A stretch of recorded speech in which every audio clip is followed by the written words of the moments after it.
Have you ever felt like money just evaporates from your account?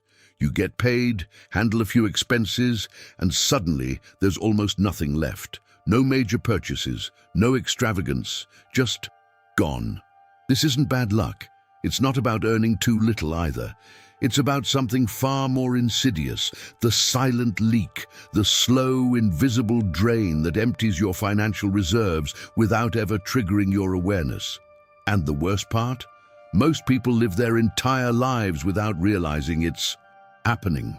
This leak doesn't announce itself. It doesn't send you a notification or show up on a billboard.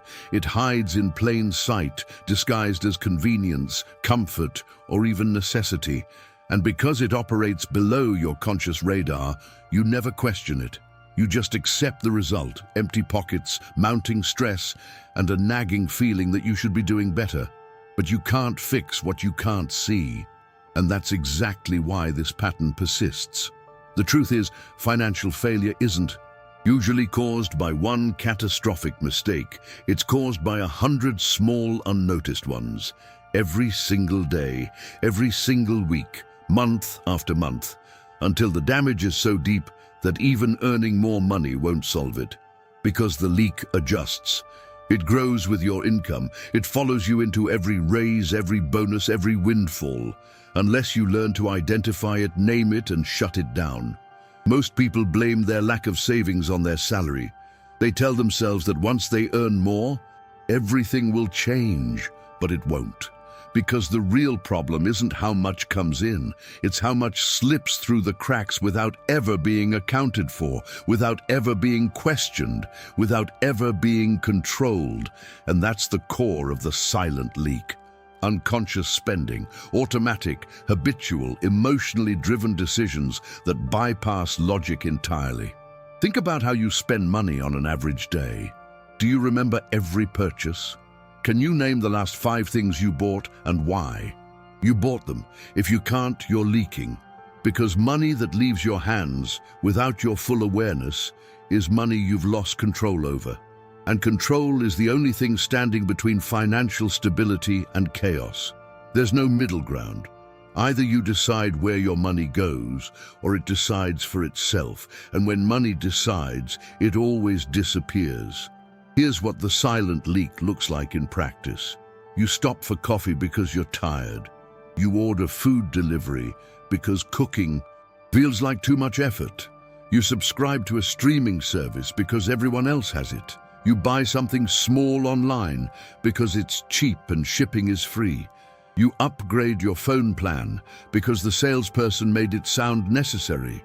You add items to your cart because they're on sale. None of these feel significant. None of them seem dangerous. But together, they form a pattern, a behavioral loop that repeats so often it becomes invisible. And once something becomes invisible, it becomes permanent. You stop questioning it, you stop tracking it, you stop caring about it, until one day you look at your bank account and realize that despite working hard, despite being careful, despite meaning well, you're still broke. That's when panic sets in. That's when people start searching for solutions, side hustles, investments, credit cards, loans. But none of those fix the leak. They just add more water to a bucket that's already full of holes.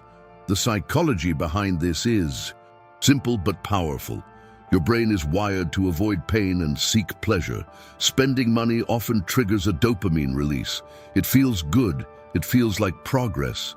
Even when it's not, even when it's actively harming you. And because the harm is delayed, because it doesn't hurt in the moment, your brain doesn't register it as a threat. So it keeps happening, over and over, until the delayed pain becomes chronic, until the financial damage becomes structural. Now, let's talk about why tracking feels useless, because that's the most common excuse. People say things like, "I know where my money goes, I don't need to write it down." But that's a lie, not a malicious one, just a cognitive one. Human memory is terrible at tracking small, repetitive actions.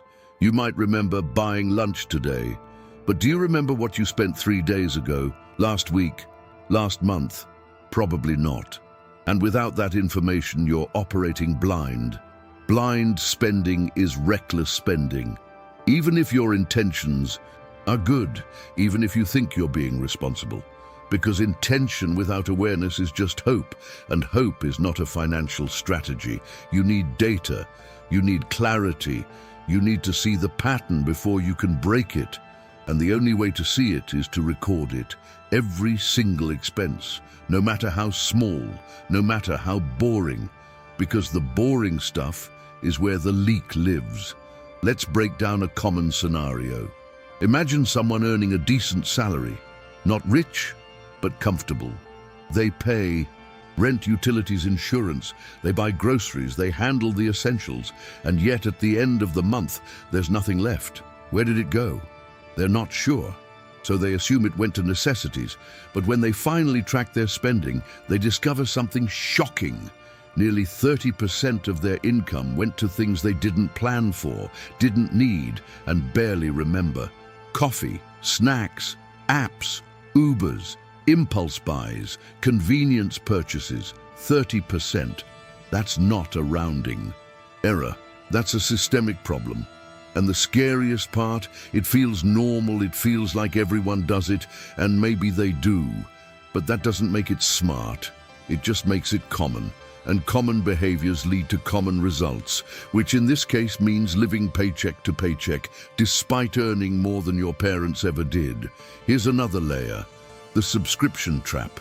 Every service you subscribe to is a recurring leak. $10 here, $15 there, $20 for this, $8 for that. Individually, they seem harmless, but cumulatively they're brutal. And because they're automatic, they're forgotten.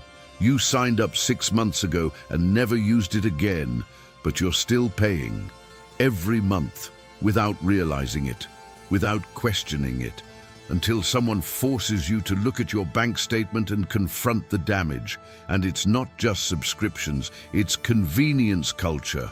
Everything is designed to be frictionless. One-click purchases, saved payment methods, auto-renewals, no waiting. No thinking, no resistance, just spend. Because the easier it is to spend, the more you'll spend. And companies know this. They've optimized every touch point to reduce hesitation and increase impulse. They've built entire business models around exploiting your lack of awareness. So what's the fix? It's not complicated, but it requires discipline. First, you need to track everything. And I mean everything. For at least 30 days. Every coffee, every snack, every download, every tip, every toll.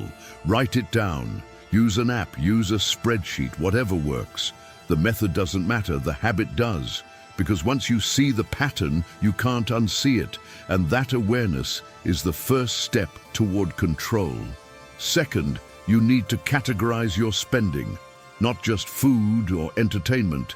Be specific. How much goes to restaurants versus groceries? How much goes to planned purchases versus impulse buys? How much goes to things you actually use versus things you forgot you bought? This level of detail reveals the leak. It shows you exactly where your money is disappearing, and once you know, you can act. Third, you need to set boundaries, not restrictions. Boundaries. Restrictions feel like punishment. Boundaries feel like protection. Decide in advance how much you're willing to spend in each category. Decide what matters and what doesn't. Decide where you're okay with spending and where you're not. And then stick to it. Not perfectly, but consistently. Because consistency is what builds financial stability, not perfection. Fourth, eliminate the automatic leaks. Cancel subscriptions you don't use. Turn off auto-renewals. Remove saved payment methods. Add friction back into your spending process. Make it slightly harder to buy things. Not impossible, just harder. Because that small delay gives your brain time to catch up. Time to ask, do I actually need this? And most of the time, the answer is no. Fifth, replace the leak with intention. Every time you spend money, make it a conscious choice. Not a habitual one, not an emotional one, a deliberate one. Ask yourself why you're buying it. what problem it solves, what value it adds. If you can't answer those questions clearly, don't buy it. Wait, think, evaluate. And if you still want it later, fine. But at least you'll have made a decision instead of following an impulse. This isn't about deprivation, it's about awareness. It's about taking back control from the systems designed to drain you.